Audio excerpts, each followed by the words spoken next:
Y buenas noches. Buenas noches, chicos, chicas, ¿cómo están?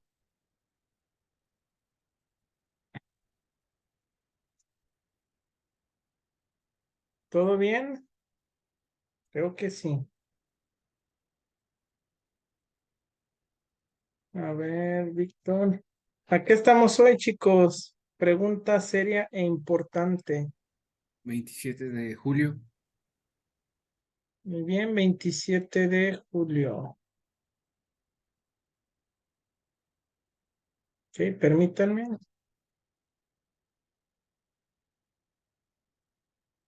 Y vamos a ver. Voy a hacer el pase de lista, chicos, para que estén al pendiente. 27 de julio, me dijo. Y ya.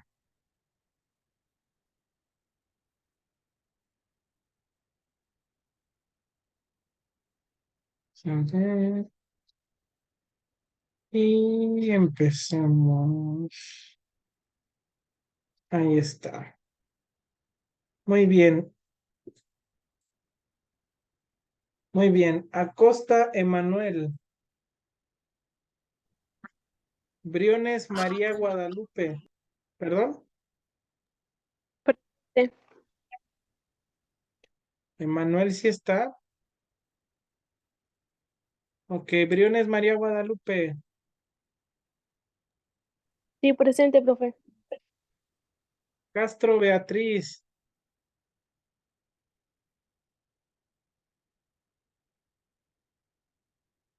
Contreras Juana María. Fregoso Ana Valeria. Presente, profe.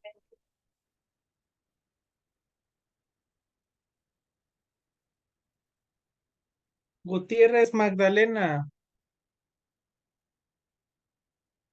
Martínez Luis Antonio.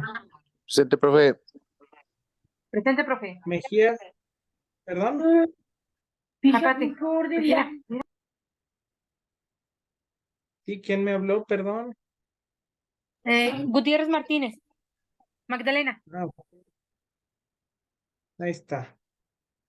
Mejía Josué Osvaldo. Listo, Magdalena, ya quedó. Josué Osvaldo, perdón. No está. Mendieta Víctor. Presente, profe. Padilla Emanuel. Torres Kevin Uriel.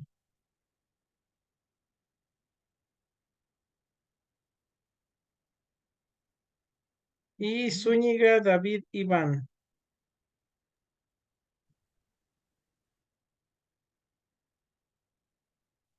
¿No está? No está. Sí, sí, sí dije presente, sí. Ah, Iván. Ok. Sí. Es que no lo había escuchado.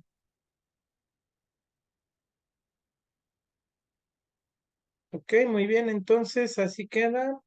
No me faltó nadie, ¿verdad, chicos?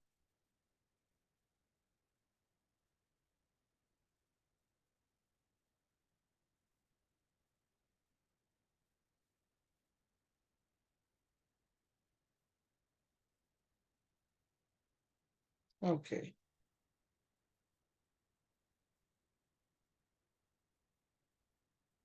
Muy bien, entonces dejamos de compartir, vamos a quedar al pendiente y mostramos. Chicos, les comentaba que pues básicamente la fecha nos dice estamos a 27 de julio y pues estamos en la sesión número 11 de lo que es pues nuestro cuatrimestre, nuestro curso.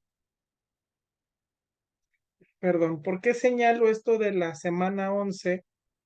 Bueno, porque el próximo jueves, que sería 3 de agosto, siendo la sesión número 12, estaría programado a una actividad que estoy seguro les va a encantar. ¿Cuál es esa actividad? El examen final de la materia.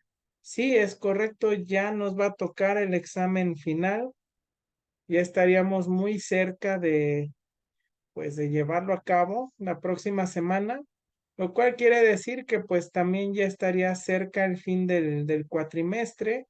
Ya sería lo que es la próxima sesión, dejar algún, alguna indicación para la resolución del examen. Y pues la otra semana, el 12 serían retroalimentaciones y el día 10, no, perdón, el 12 no, 3 10 y sí, el 3 de agosto, el 10 y el 17 sería cuando pues estaríamos dando el cierre de nuestras actividades, estaríamos dando alguna actividad de repaso, sobre todo pues enfocado en algunos puntos que no hayan quedado claros y revisar aspectos importantes de lo que es la ética aplicada. Entonces, dependerá mucho también la próxima semana si pues si desean realizar algún tipo de actividad de repaso, ¿verdad? Dependiendo de la participación en estas fechas y pues para ver cómo nos iría con esa actividad. Entonces, por lo pronto, chicos, ¿qué fue lo último que vimos la clase pasada?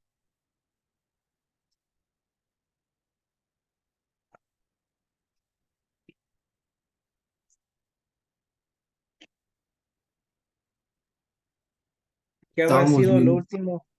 Ujú, diga, diga. era sobre el marxismo. ¿Mm? Estamos hablando sobre Carlos Marx. Sí, es correcto. Mencionamos a Marx, mencionábamos un poco también a Nietzsche, no sé si se acuerda de Federico Nietzsche, Sí, a Immanuel Kant. Bueno, estos autores en el marco de el capítulo 2 todavía de nuestro libro. Este capítulo, pues como ustedes habrán visto, no pudimos ahondar demasiado del mismo, pero yo de igual manera les sugiero y los invito a que lo mantengan en su colección, que lo tengan entre sus documentos, porque este mismo libro, créanme, les va a ayudar muchísimo a comprender pues cosas internas de lo que es la ética. Entonces yo les sugiero, ténganlo muy a la mano, sobre todo para terminar de ver algunos aspectos que no se hayan visto en clase, que han sido evidentemente muchos. Entonces, como decía su compañero, en efecto, la clase pasada veíamos y hablábamos de Karl Marx, el encargado del Manifiesto Comunista, pero esto en el enfoque de que dentro de su teoría comunista también nos hablaba de la ética, nos hablaba de una ética enfocada en el valor del ser humano más allá de su desempeño económico. Ah, Juana María Contreras, vamos a ver qué puedo hacer por usted.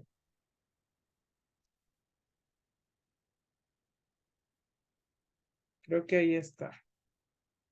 Sí, sí se guardó. Muy bien. Mencionábamos que la ética de Marx se enfocaba en el valor del hombre como persona. Sí, no hay de qué, Juana María. Se enfocaba en el valor del ser humano como persona, sobre todo de sentirse parte del sistema, de que se valore tanto sus habilidades, sus conocimientos, sus estrategias, etcétera. Y mencionaba de Nietzsche y otros más porque también veíamos parte de la ética pues propuesta por estos autores, donde se hablaba del superhombre. La ética kantiana, esta es importante porque ahorita vamos a mencionarlo un poco. La ética de Immanuel Kant, donde más allá de si algo es bueno o malo, va a juzgarse las actitudes con base en las intenciones de la persona, pero sobre todo en si está o no un cumplimiento del deber. Entonces, todo este tipo pues, de circunstancias, ¿no? Son dignas de estudiar en la ética. De ahí nos vamos a brincar a un capítulo que ustedes pues ya se llevaron como tarea y que habrían hecho hace ya algunas semanas. Y es justamente del que vamos a hablar hoy. Vamos a ahondar, que a lo mejor hicieron su reporte de lectura, pero puede que hayan habido algunos conceptos que pues, que pues a lo mejor no han quedado del todo, ¿verdad?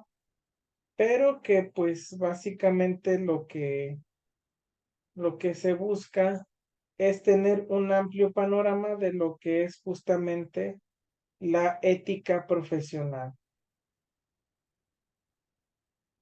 Entonces, lo que vamos a ver ahora, pues es justamente el capítulo enfocado en la ética profesional, que de una vez aclaramos, si usted se acuerda de su tarea, no se le haga digamos, muy disparatado el hecho de que se hable en este documento más de la moral profesional que de la ética como tal.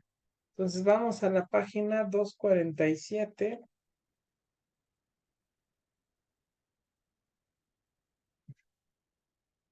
y nos vamos al apartado justamente de la ética profesional. Nos dice que, pues primero hay que definirla. Si primero vamos a hablar de ella, pues tenemos que definir cuál es la definición o bueno, la conceptualización de la misma. Entonces dice que la ética no se trata o no limita a tratar pensamientos generales o fundamentos de la moralidad.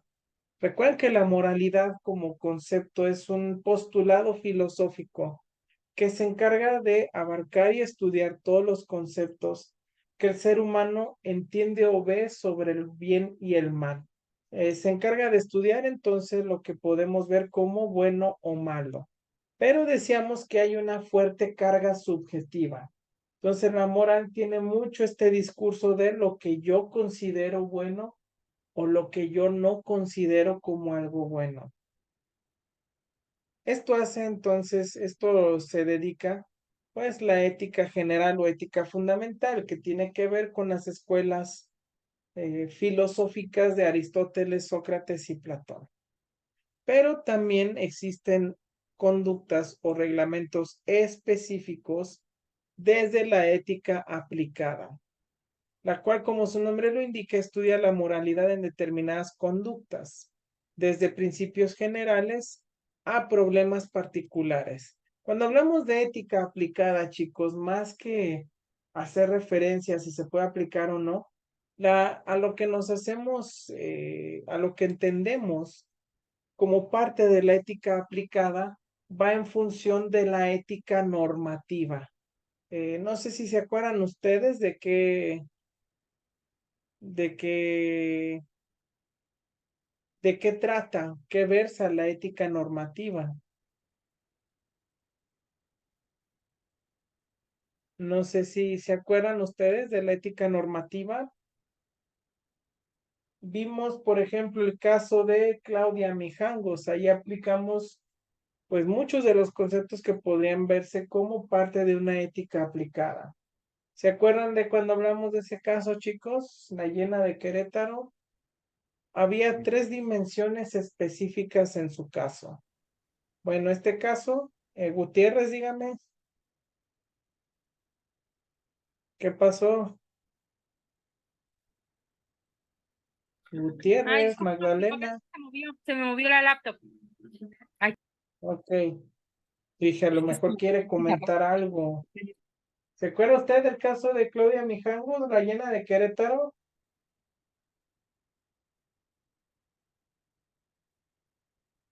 Creo que se me no olvidó. se acuerda. ¿Cómo?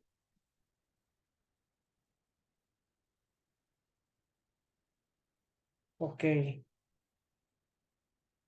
A ver, aquí en los comentarios, en el chat. Sí, dice Juana María, es correcto. La ética normativa trata en efecto de establecer normas o criterios para determinar conductas, valores, normas y pueden ser considerados correctos o justos desde el punto de vista moral. Es correcto, Juana María. Y complementando lo que usted pone, para realizar estos juicios, estas valoraciones, se apoya de 3 dimensiones, que son las características propias de cada caso.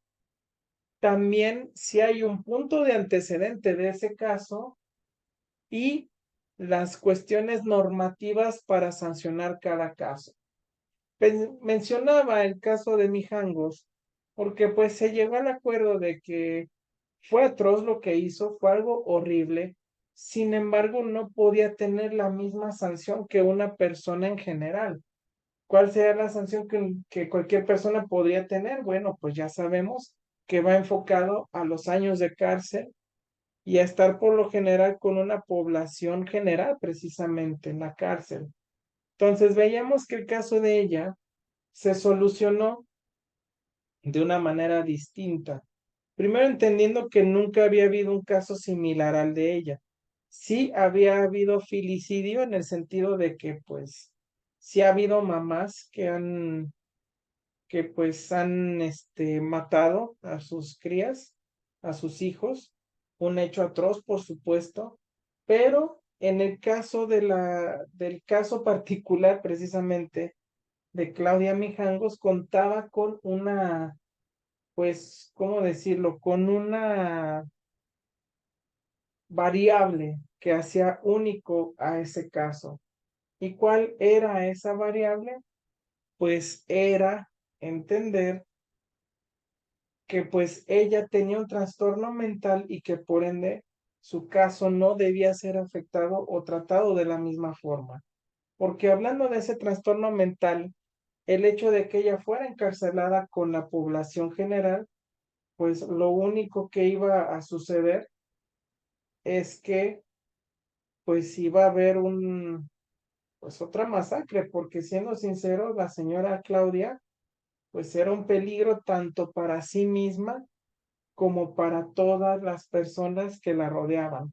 Entonces, si no había un tratamiento para ella, un tratamiento eficaz, pues iba a terminar las cosas en tragedia. Eh, Precisamente ahí entra la segunda dimensión, el antecedente. No había nada similar porque no había habido un diagnóstico de inimputabilidad. Pero el tercer aspecto, tercer variable de la ética aplicada desde la normativa es que según las características del caso debía haber una sanción. Al haber un trastorno mental grave, pues ella no podía estar en población general. Estuvo 30 años durante tratamiento psiquiátrico. Hace poco salió, creo que en el 2018, 2019 por ahí, o 2020, uno de esos 3 años, no recuerdo, pero salió porque ya había cumplido ese tiempo, pero salió con una condición. ¿Cuál era esa condición? Que aún fuera ya de la cárcel, tenía que seguir con un tratamiento para tratar de estabilizar su salud mental. Esa era la condición. Entonces la normativa aquí es fundamentada en el sentido que debe de haber un seguimiento de dicho caso y que se tiene que aplicar esa sanción. Dice en ese campo de la ética aplicada o normativa, es donde debemos ubicar, perdón, la ética profesional. Porque en la práctica de cualquier profesión, pues también debe de haber códigos de comportamiento. Y es en lo que nos vamos a ubicar. Por ética profesional, entonces, bueno, haciendo la pausa, ya digamos, cambiamos de la ética normativa del caso y explicando por qué es importante estas 3 esferas. De ahí brincamos a la definición o conceptualización de la ética profesional. Y nos dice que es la reflexión sistemática sobre normas morales que regulan el comportamiento de la actividad profesional. Reflexión sistemática. Chicos, chicas, ustedes se llevaron una tarea hace cierto tiempo. De hecho, fue en las primeras semanas de clase. Y esa tarea era que ustedes tenían que investigar sobre el código ético de su profesión. Creo que ustedes como ingenieros de industrial automotriz, no sé si tengan un código específico o se hayan amparado del código de la ingeniería. Entonces, chicos, aquí yo les pregunto, ¿ustedes sí tenían un código específico para el ingeniero industrial automotriz?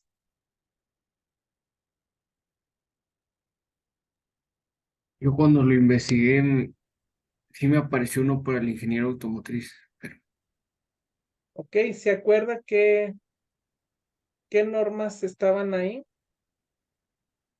creo que era ofrecer un buen servicio. Déjame buscar el documento, Ajá, creo que sí lo tengo. ok.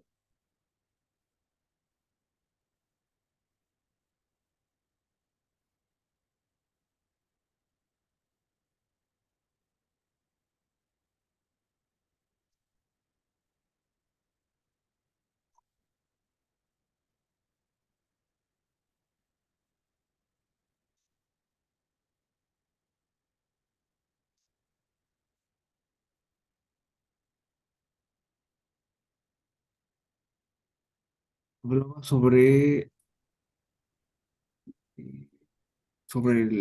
hablaba sobre la sociedad. El ingeniero automotriz actuará de forma congruente, coherente y razonable con el interés social, el Ujú, cliente. El ingeniero automotriz actuará de manera que el cliente y el empresario tengan intereses congruentes en el interés social. Productos. El ingeniero automotriz asegurará que sus productos y modificaciones correspondientes cumplen los estándares profesionales más altos posibles. El juicio. El ingeniero automotriz mantendrá la integridad e independencia de su juicio profesional. El 5, la profesión. Los ingenieros automotrices incrementarán la integridad y reputación de la profesión congruentemente con el interés social. La 6, que ujú, es los colegas. Los ingenieros automotrices apoyarán y serán justos con sus colegas. La 7, que es, dice personal. Los ingenieros automotrices participarán toda su vida en el aprendizaje relacionado con la práctica. Esas son. ujú. Dice qué importante, David. Muchas gracias por compartirlo. Se da cuenta que hay espacios en los que dice hacia la sociedad, hacia los colegas, hacia sí mismo, en este sentido de que hay que tener una actitud justa hacia los colegas. ¿A qué hará referencia?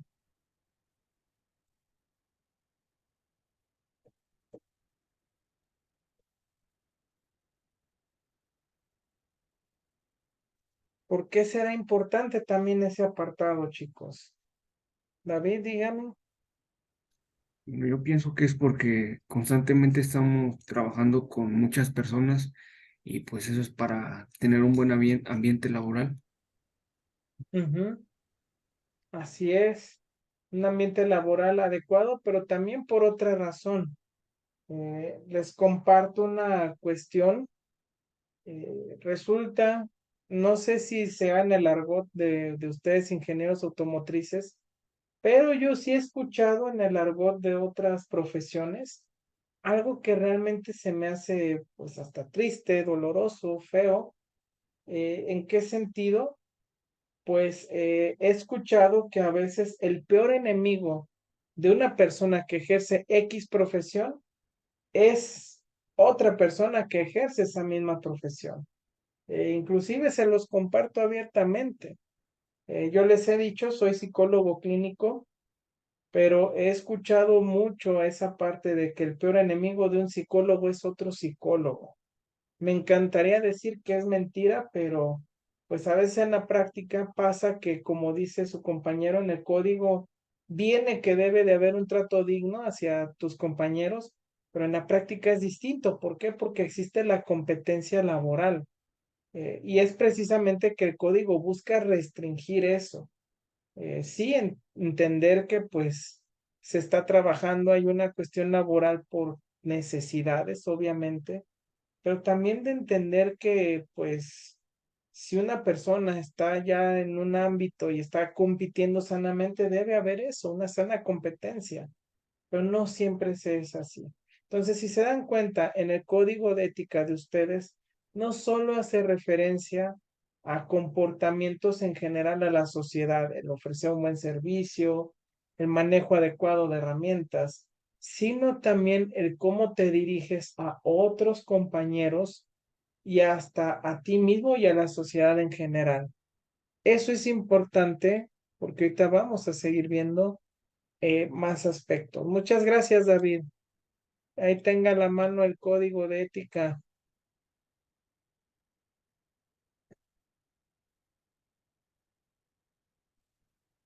Ahorita usted mencionó algo del porte social, de que yo como, bueno, ustedes como ingenieros, pues deben ser los encargados de mantener ese prestigio social de a qué se dedica el ingeniero.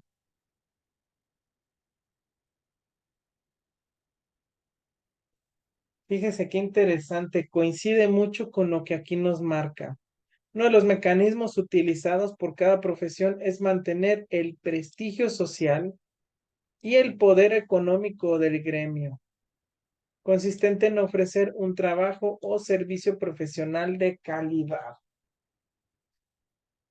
Perdón, lo mencionó en su lectura del código de ética, esto del prestigio. Yo les quiero preguntar, chicos, ¿será algo que se tenga que resaltar y cuidar? ¿El prestigio de una profesión debe mantenerse en el código de ética profesional? Si es así, ¿por qué será importante mantenerlo?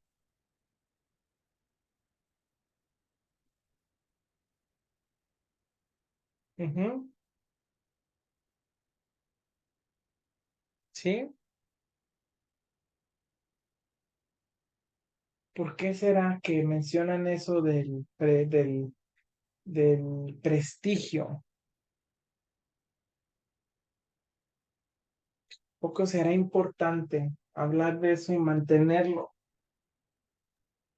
Yo pienso que sí, porque te da como un estatus ante, Ujú, ante las demás personas. Lo hemos visto como cuando queremos comprar un teléfono y la primera que nos viene es la de la manzana, ¿verdad? Porque ya tiene un ujú. prestigio. Se hizo de un prestigio y se habla mucho de esa marca. Yo pienso que es Así así. es. Sí, de hecho, el hablar, como usted dice, de esa empresa, te da un estatus, ¿no? A nivel social, como que, tiene el poder para comprar este celular, ¿verdad? Sí. Pues sí, fíjese que el prestigio sí es importante, como usted menciona, porque en efecto, ese prestigio viene de la práctica, de la praxis, de lo que es, pues, determinada profesión. Entonces, también hay que verlo de esta forma, entendido, de forma sociológica. Nos hablan autores como Max Weber que para que una persona pueda escalar en la escala, perdón, en el estatus social, no siempre es requerido que dicha persona tenga pues un recurso económico más que otras personas. A veces para escalar en la jerarquía social hay otras variables y una de esas variables justamente es el profesionalismo. Entonces decía que la educación era un parámetro para crear nuevas jerarquías sociales. Y esto del prestigio consta de ello. Ustedes, chicos, están estudiando, han estado practicando, se han estado desenvolviendo porque se están convirtiendo en profesionales o profesionistas o ambas de una carrera. Y eso quiere decir, esto implica que ustedes ya tienen la habilidad y la pericia de realizar cosas que no todas las personas pueden hacer. Les ha costado años de preparación y pues el poderlo aplicar también implica esta parte del esfuerzo, pero sobre todo de la valoración del ejercicio profesional. Perdón, para garantizar la calidad aparte del bagaje de conocimientos que se certifica oficialmente mediante el título, se crea un código moral de la profesión. Es decir, les decía que una cosa es ser profesional y otra un profesionista. Ustedes al momento que tienen esa pericia de poner en práctica todas las competencias que un ingeniero puede hacer, están generando un profesionalismo y están siendo profesionistas. Pero el grado de profesionalización no solo implica que usted sepa aplicar la técnica o la teoría de su oficio, también implica el sistema de valores que usted está pues adquiriendo una vez que representa a un gremio. Es ahí donde entra la profesionalización, consistente en una serie de normas de comportamiento que son aceptadas por todos los integrantes de la profesión y cuyo cumplimiento se exige normalmente mediante un juramento. Cuando se están titulando, cuando ya están entrando al mundo de la profesionalización, por lo general se les pide que juren o que hagan un juramento enfocado en la defensa de, pues, del código que ustedes ahora van a representar, del gremio que ustedes representan. Entonces, ya sea por tesis o por cualquier otro medio, pero ahora usted ya está entrando al mundo de la responsabilidad. Ya no solamente será estudiante, ahora será una persona responsable con acciones y facultades bien específicas. Entonces es por ello es importante justamente aplicar este protocolo, porque ahora usted ya está adquiriendo una responsabilidad más grande. Vamos de nuevo al apartado de la sociología, chicos. Decíamos que había autores como Weber que decían que otra forma de escalar en la jerarquía social era la educación, no solamente a partir de la economía. Pero esto de la socialización, la jerarquía y demás, perdón, la jerarquía tiene que ver con la socialización y la estereotipación de ciertas funciones, algo que se le llama la imagen, pues sí, la imagen social, lo que es no era la imagen, contrato, no, representación social de la teoría de Moscovici, donde nos dice que cada persona que está ejerciendo una profesión o un rol social, una colección de derechos y obligaciones sociales, pues está obligado a representar cómo se vería, cómo sería su actitud. Entonces, esto también va enfocado en la cuestión de la socialización, entendido que la socialización es una herramienta de control que la sociedad ejerce sobre los individuos que la conforman. ¿Y por qué se da esta herramienta de control? Porque usted al pertenecer a una sociedad como lo es aquí San Luis Potosí, tiene que ajustarse a los valores y creencias de la misma. Pero no solamente consiste o se trata de que se ajuste a esas normas porque sí. No, usted se ajustaría a esas normas porque, pues básicamente, ahora usted está siendo un actor representante de la sociedad. Cuando ustedes se van desarrollando en su comunidad, pues están aprendiendo lo que deben y lo que no deben de hacer. Esa es la socialización primaria. Están entendiendo lo que pueden hacer en su sociedad. Pero en una socialización de segundo grado o secundaria, pues también lo que se hace es que ahora usted adquiere una representación social entendido en que pues ahora usted está adquiriendo una serie de responsabilidades. Este comportamiento estereotípico genera algo llamado rol social.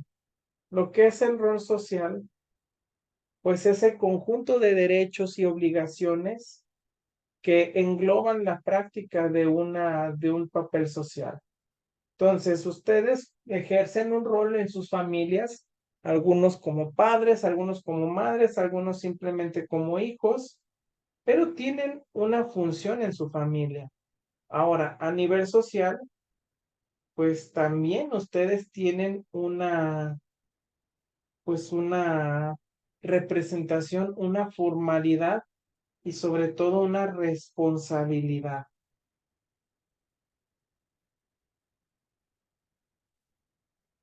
Es ahí donde, bueno, pues se tiene que dar seguimiento a esos códigos de,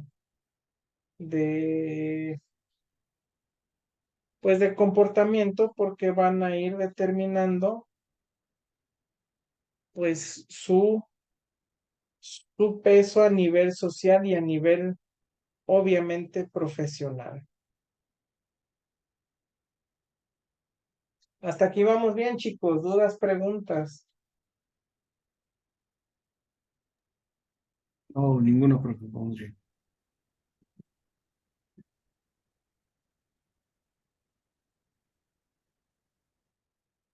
Muy bien. Aquí nos habla de luces y sombras en en la implementación de los códigos de moral profesional. Antes de pasar a esto, pues hay que comentar algo bien importante. ¿Cuál es esta situación? Bueno, pues que básicamente, si ustedes se dan cuenta, los códigos de ética son bien precisos en el sentido de que hay ciertas restricciones en el comportamiento. Por ejemplo, al leerlo su compañero menciona que pues debe de haber cordialidad, igualdad y equidad en el trato, lo que es el servicio y todas estas responsabilidades. Bueno, si se dan cuenta, estas son ciertas normativas, ciertas restricciones que hay en el comportamiento profesional. La cuestión es, ¿por qué habría de existir una restricción de los comportamientos? Bueno, pues es bien sencillo, chicos. Existen esas restricciones simple y sencillamente porque ya han existido esas faltas al código de comportamiento. Es decir, ustedes al checar su código de ética se darán cuenta que hay restricciones de que no debes de hacer esto, asegúrate de que esto pase de tal manera, de seguir procedimientos, etcétera. Eso es por una sencilla razón. Ya con anterioridad ha ocurrido todo lo contrario. ¿Fueron buenas situaciones? No. ¿Ha traído cosas buenas? No, tampoco. Entonces, pues básicamente lo que está sucediendo es que los códigos de ética sirven, chicos, para regular comportamientos y que no se repitan incidentes. Esa es parte de la sombra que hay detrás de la aparición de los códigos de ética.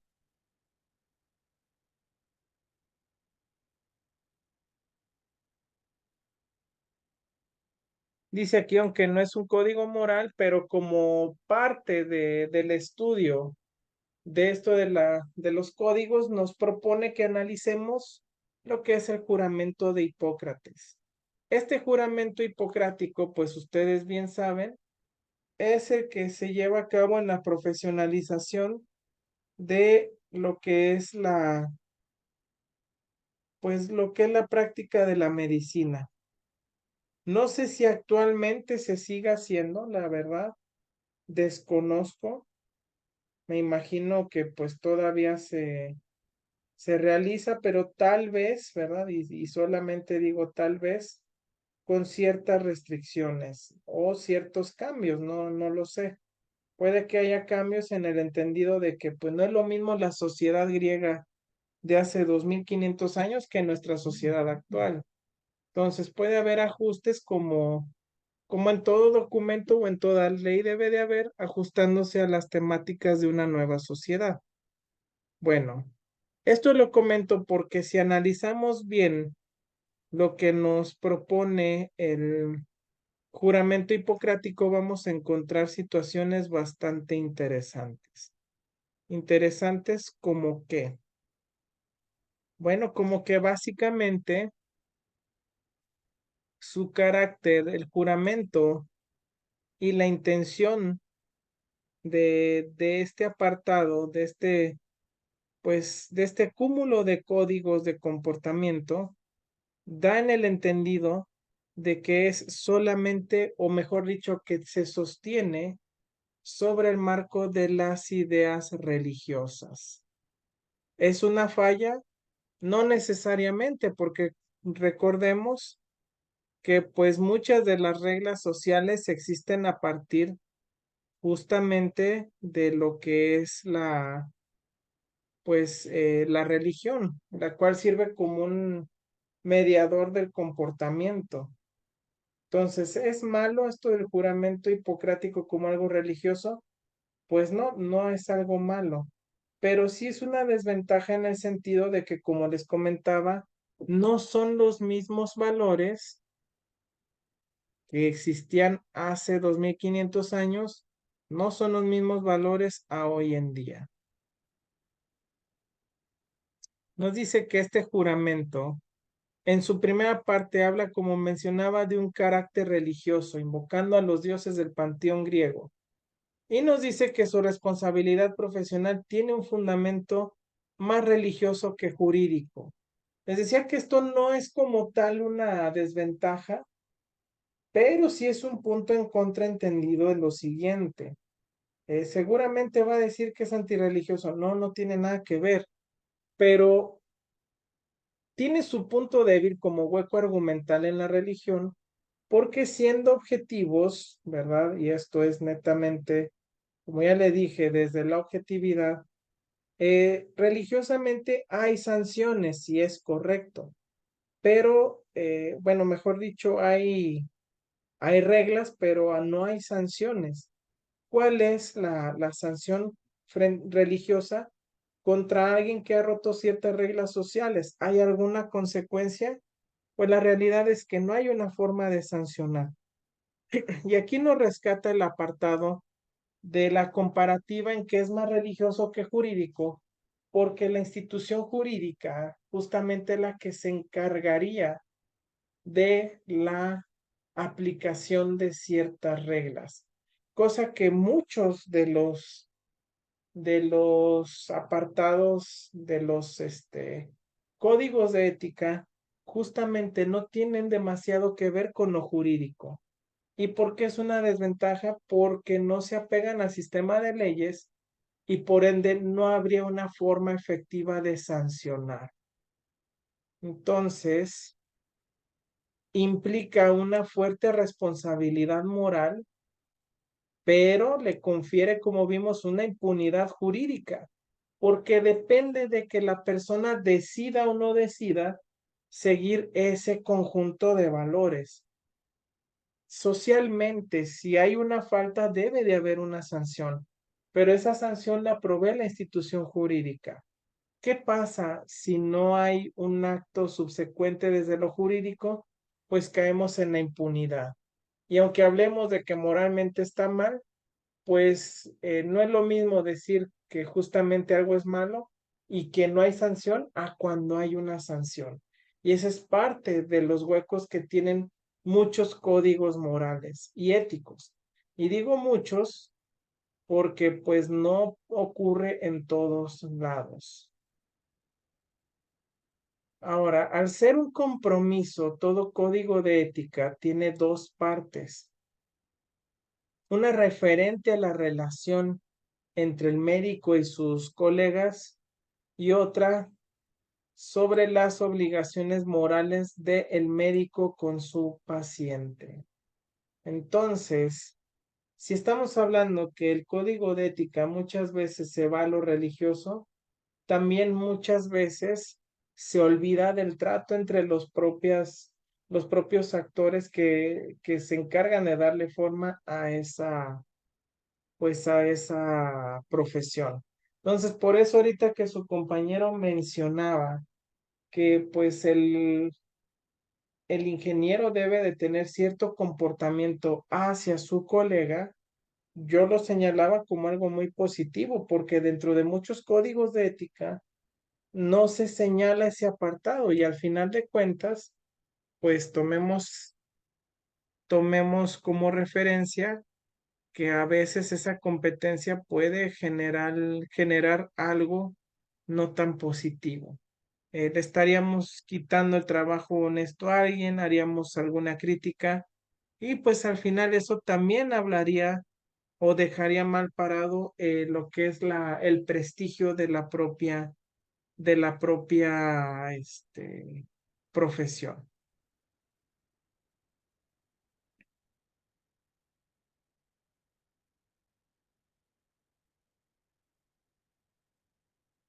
Preguntas.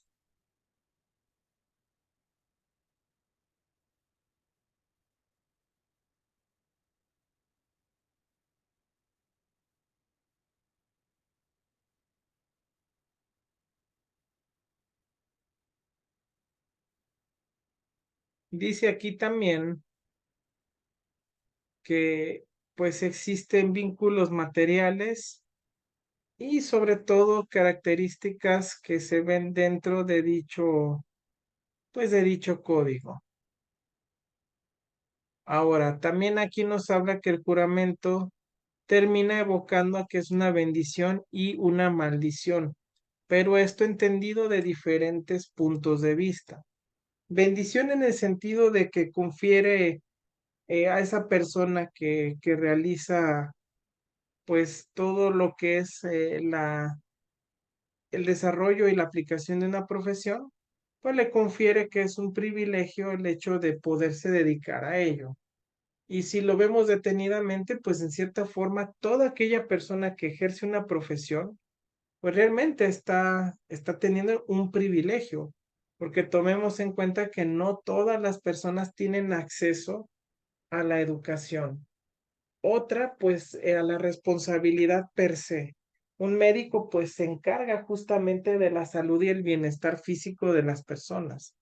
En el caso de ustedes, ingenieros, pues también es un privilegio y es algo también digno de admirar porque pues también a partir de un producto que ustedes van a realizar, también de manera muy directa se encargarán del bienestar físico de las personas.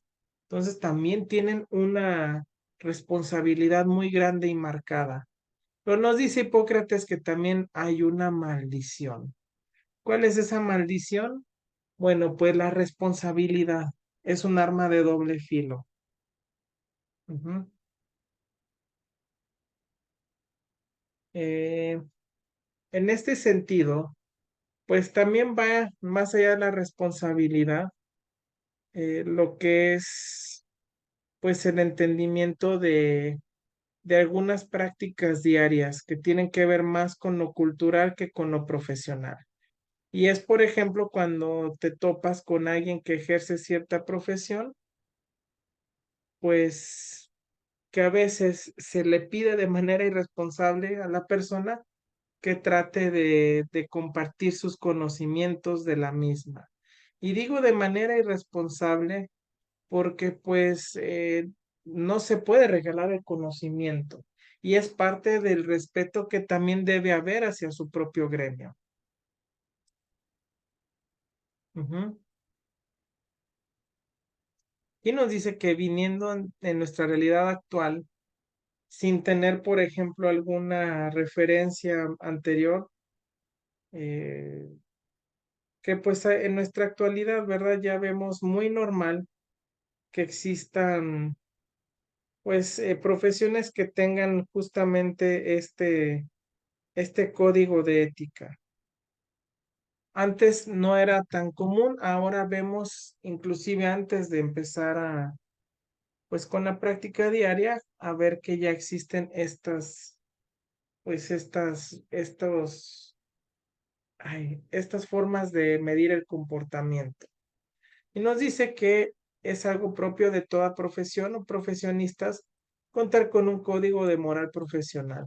Y se define, si buscan una definición de estos códigos morales, como la ordenación sistemática de principios y normas moralmente establecidos por una agremiación profesional con el objeto de orientar y controlar la conducta de sus miembros.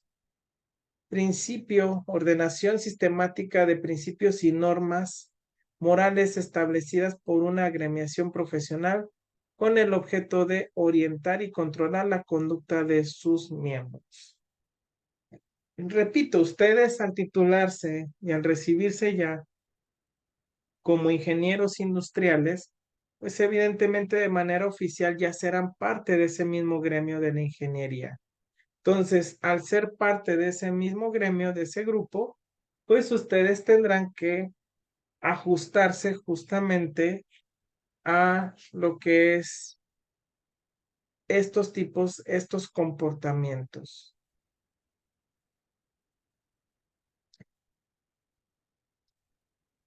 También aquí nos habla de leyes o normas que pueden ser jurídicas y que en cuyo caso tenemos los diferentes códigos de derecho o morales, que es que pues es lo que puede, que es lo que nos interesa aquí.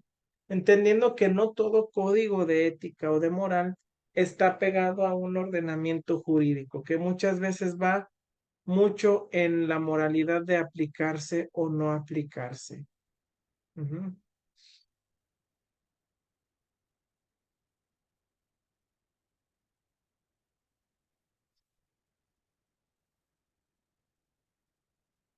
Básicamente todo lo que nos hace referencia aquí, chicos, es que, pues, si bien es cierto, hay formas de ir monitoreando y observando que se cumplan estos códigos, también es cierto que depende mucho de la elección propia de la persona.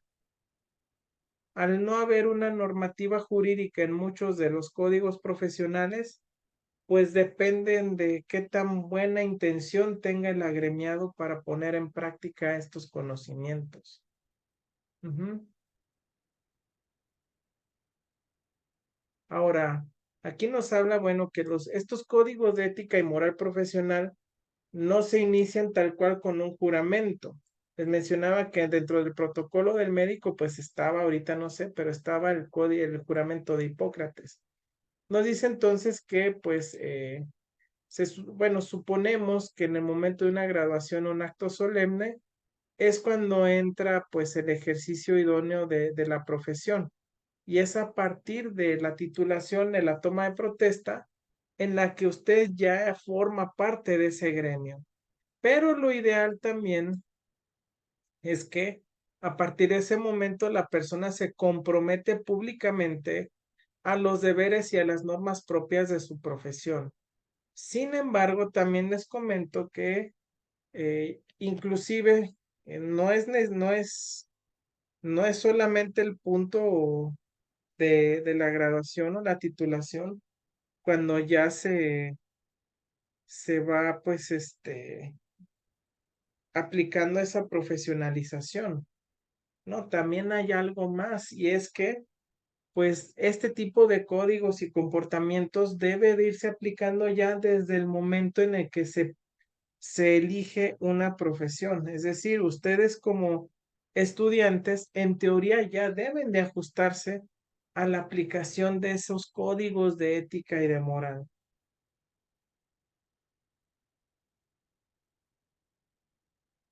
Ahora, muchas profesiones, y esto es importantísimo, cuentan con su consejo profesional que constituye la máxima autoridad dentro del gremio.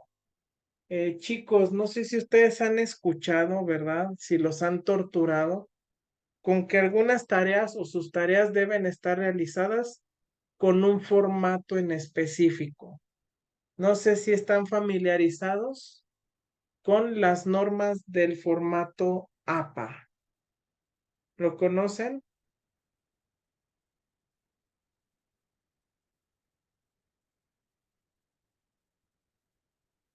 ¿Han escuchado hablar del APA? Luis dice que sí. ¿Los demás han escuchado acerca de esto?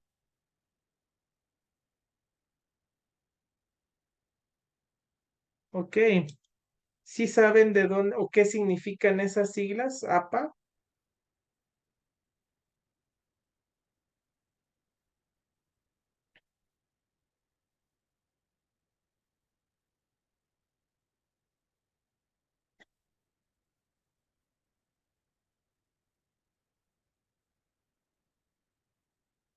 Bueno, pues les comparto y lo señalo porque justamente ilustra este apartado.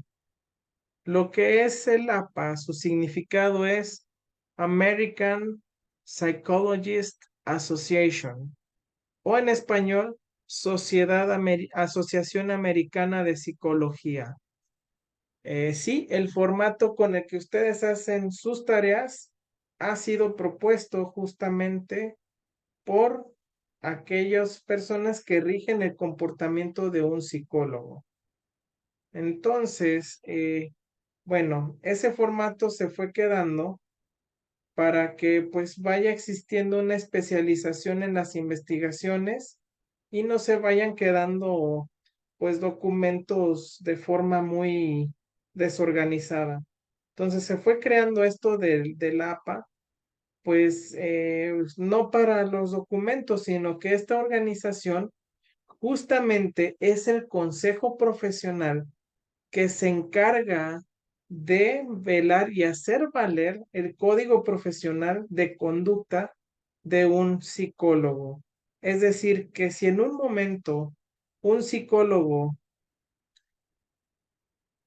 digamos, no se apega a los códigos de ética, debe ser sancionado por la Asociación de Psicología Americana. ¿Cuáles son los códigos de ética? Bueno, no tener familiares ni parejas, eh, determinar la forma más adecuada de tratamiento de un paciente, derivar si no se puede hacer su caso, si no se puede cumplir, etcétera. Pero pues existe esa asociación para el caso de un psicólogo como lo es su servidor.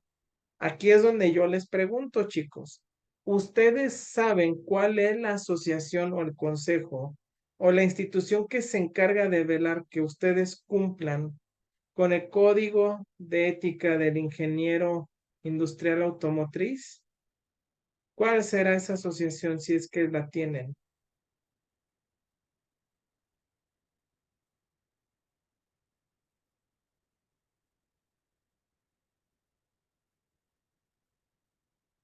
Si hay, no hay.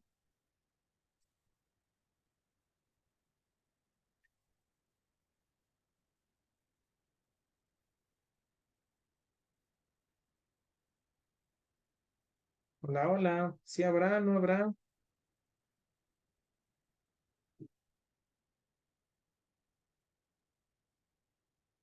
Híjole, no han revisado, chicos. Pues les comparto, tienen que estar al pendiente de cuál es ese consejo, porque es el organismo establecido y que se encarga de que el código moral o ético de la profesión sea aplicado y por lo general tiene el respaldo del gobierno federal de alguna de las naciones y con frecuencia otorga el carnet profesional. Entonces, por ejemplo, saben que hay páginas gubernamentales donde pueden verificar la validez de una cédula profesional. Bueno, esa cédula profesional no solo la valida el gobierno, sino también el consejo o la asociación a la cual estás inscrito.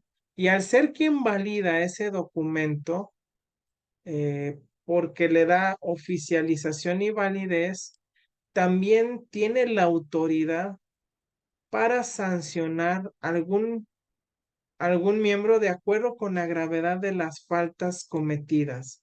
Dependiendo de la falta que hayas cometido a la ética o a la moral de tu profesión, pues evidentemente, dependiendo de esa gravedad, será la sanción. Sanciones mínimas pueden ser la suspensión, prohibir el ejercicio de la práctica de esta profesión, pero por un tiempo determinado, es decir, una sanción que puede ser desde 1 año, 2 años, ¿verdad? O si la falta es muy grave, te pueden quitar la licencia y la cédula. Entonces, tengan cuidado, chicos, investiguen el nombre de ese consejo o asociación, porque en un determinado momento es quien va a validar que estés ejerciendo como ingeniero. Y en caso de que incumplas no solo la ley federal en México, te sancionará, sino que ellos también, este consejo especial, puede ser el encargado de quitarte esa cédula. Entonces, yo sí les sugiero, chicos, investiguen qué asociación es, porque también en caso de haber una falsa acusación, ustedes se pueden amparar ante ellos y pues dar fidelidad, fe y legalidad a los procesos. Entonces, nunca está de más conocer qué institución es la que es la que regula el código de ética de tu profesión. Ahora, en toda práctica social establecida para garantizar el buen ejercicio de una profesión, encontramos aspectos positivos. ¿Cuáles son estos aspectos positivos de la práctica? Bueno, la conciencia de una responsabilidad social que tiene el profesional en el servicio al cliente.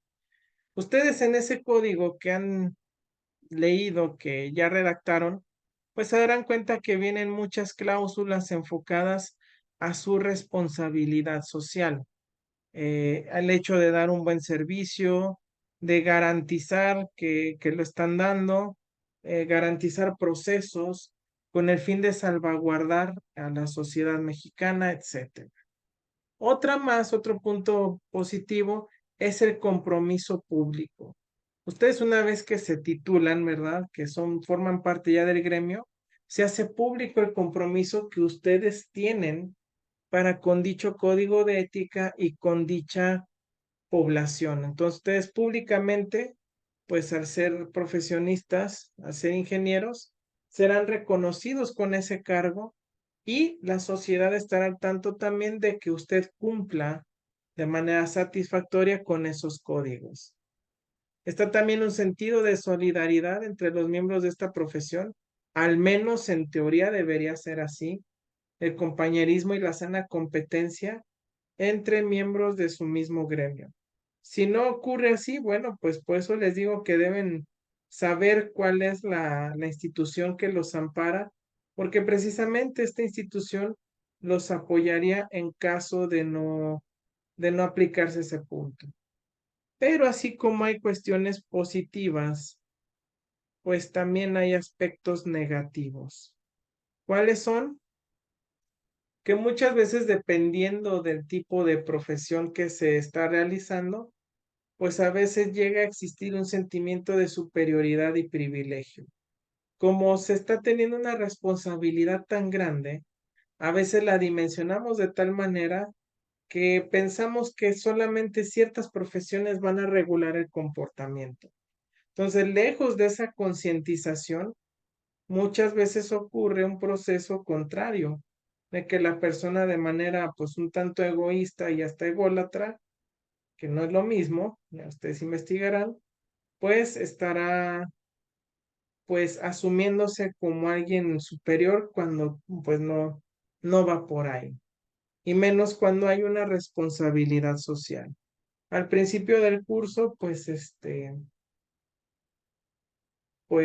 yo les decía que les ponía el ejemplo de un ingeniero que a lo mejor, de un ingeniero, de un médico, que a lo mejor no hacía bien su trabajo y lo hacía de manera hasta ilegal y pues muy altanera. Y pues llegamos a la conclusión de que la gente en general, pues no se iría con una persona que muestra esta cara porque no se sentiría cómodo al momento de colaborar con él. Otra de las desventajas, y esta viene estipulada en la ley, la creación de un monopolio en prestación de servicios. ¿Por qué es tan malo que existan los monopolios, chicos? Bueno, porque al existir solamente una organización o empresa que se dedica a una situación de bienes o servicios, pues no habría quien podría tener un tope a los costos. Es decir, es malo que exista pues un monopolio porque no habría competencia y eso crearía pues desajustes en los precios. Y pues también evidentemente crearía un falso estatus de, ¿cómo lo mencionábamos? Un falso estatus de, no solo de privilegio, sino que de prestigio. Sería un prestigio mal infundado porque pues ¿quién más podría hacer ese trabajo? Ahora, la función de la ética en relación a códigos profesionales, pues bueno, la función iluminadora de la ética se concreta en las siguientes tareas que se deben realizar frente a los códigos. Es decir, la ética debe fungir en estas, pues debe realizar, mejor dicho, estas funciones frente a los códigos morales y de profesión. ¿Cuáles son estas funciones? Analizar categorías clave y la estructura para identificar exigencias concretas en las normas. Es decir, deben de analizarse a nivel de ética aplicada los códigos morales de una profesión para saber si en efecto están analizándose los puntos claves y las exigencias concretas. Entonces, de manera fría, ustedes deberán también analizar el código de ética de su profesión y ver si cumple con necesidades de la profesión. El velar de estos puntos, si es justamente el adecuado o si no lo es. ¿Qué otra cosa debe de hacerse? Bueno, valorar el alcance y limitaciones de las normas de acuerdo con principios axiológicos. Como vimos, la ética de la axiología o ética axiológica hace énfasis en los valores. Entonces, deberemos comprobar que en los códigos de ética bajo los que se rigen las profesiones, pues estén de acuerdo a lo que son los valores humanos y valores universales en la aplicación de los mismos y qué tantos valores se están defendiendo. ¿Qué otro punto? Bueno, prolongar la intencionalidad moral de la norma. En otra ética que se contrapone a la axiológica está la ética kantiana, que es la ética del deber. Entonces, aquí hay que ver qué tanto va en función el código de ética con el deber de aquel que realiza dicha o ejerce dicha profesión. Entonces, ¿qué tanto estos códigos de comportamiento van enfocados justamente en el deber de aquel que pone en práctica dicha profesión? Axiología moral del profesional. Bueno, les decía que cada profesión tiene una responsabilidad. Ustedes como ingenieros se dedicarán a algo, pero eso no quiere decir que estén exentos de la práctica de valores. Entonces, todo profesional pues tiene habilidad, destreza y perfeccionamiento de su trabajo. Es lo que va a vender como su esfuerzo, pero no solamente debe de quedar ahí en vender esa pericia y venderla bien, no malbaratarla. También hace referencia a que un verdadero profesional también trabaja en el margen del profesionalismo a partir de los valores y la axiología. Es decir, que esa práctica de la profesión que usted realiza no solo vaya enfocada en lo económico, en la rentabilidad económica, sino que también se complemente en el hecho, pues, de que usted está poniendo en práctica los valores no solo personales, sino universales de una responsabilidad como lo es una profesión. Y chicos, preguntas, dudas, no se ha podido previsualizar, ok. De igual manera, ya acabamos aquí. Chicos, preguntas, dudas, aclaraciones, aprovechen. Estamos en la semana 11.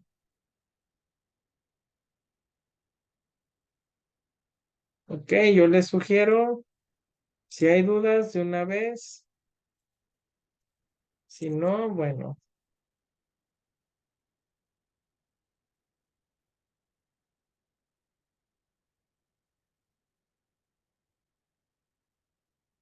Ujú.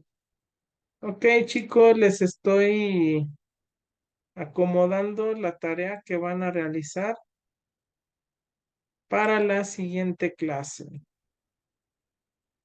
Les decía que la próxima semana va a haber ya la actividad del examen y que dependiendo de la participación y de las firmas prácticamente, es decir, de las peticiones y de ustedes mismos, dependiendo de ustedes mismos y de la participación, podremos hacer un repaso. Pero antes de eso, primero vamos a semana 12. Bueno, les voy a dejar los dilemas morales que venían en el examen, por si los quieren analizar también, por si quieren ver si tenían alguna duda y si encuentran alguna forma de resolución más adecuada, adelante. Ahora, ustedes en semana 11, debajo de lo que es la clase y el foro, encontrarán portafolio de evidencias final. Realizarás un repaso de los temas vistos a lo largo del curso apoyándote de cualquiera de las siguientes estrategias.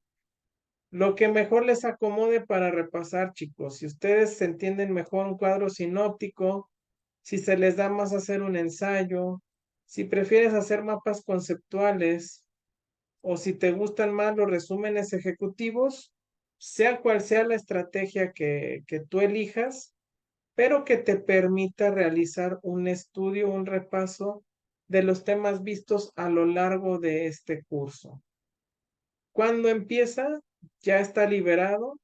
Bueno, a las 9:59 empezará no miento, ya, creo que ya está libre para que se pueda subir y se cierra el 3 de agosto a las 11:59 para que ustedes puedan pues ir subiendo su repaso y como les dije, dependerá de ustedes si gustan que la próxima clase haya un repaso para antes de realizar su examen final de filosofía y de ética profesional.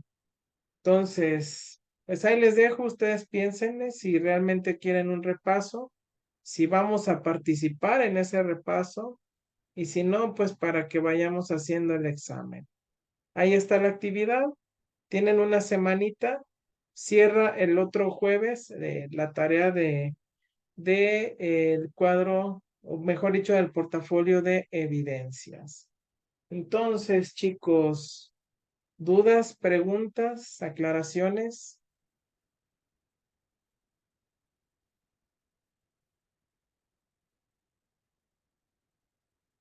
Ok, les comento, prendan su camarita porque ya vamos a despedir la clase, chicos.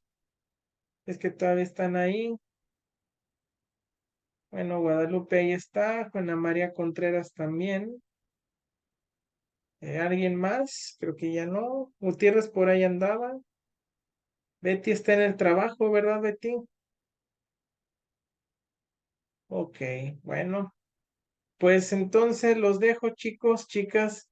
Que tengan muy bonita noche, excelente fin de semana y váyanse preparando porque la siguiente clase pues ya va a irse liberando el examen final. Entonces, nos vemos la próxima semana. Que descansen y que tengan muy bonito fin.